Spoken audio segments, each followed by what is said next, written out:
ইমাম মুয়াজ্জিনদের বেতন কাঠামো জরুরি, সার্জিস আলম।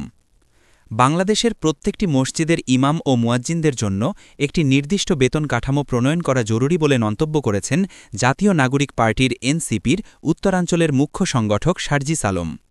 মঙ্গলবার ২১ অক্টোবর দুপুরে নিজের ভেরিফাইড ফেসবুক পেজে এক পোস্টে তিনি লিখেছেন, সরকারিভাবে নির্মিত উপজেলা মসজিদ কমপ্লেক্সগুলোতে ইমাম, মুয়াজ্জিন ও খাদেমের বেতন যথাক্রমে ১৫,০০০, ১০,০০০ এবং ৭,৫০০ টাকা। কিন্তু এই আয় দিয়ে তাদের জীবনযাপন অত্যন্ত কষ্টসাধ্য হয়ে পড়ছে। ফজর থেকে এশা পর্যন্ত মসজিদে থাকতে হয়, অন্য কোনো আয় রোজগারের সুযোগ নেই, বলেন সার্জিস। তিনি আরও জানান, এই বিষয়ে ধর্ম উপদেষ্টার সঙ্গে কথা হয়েছে।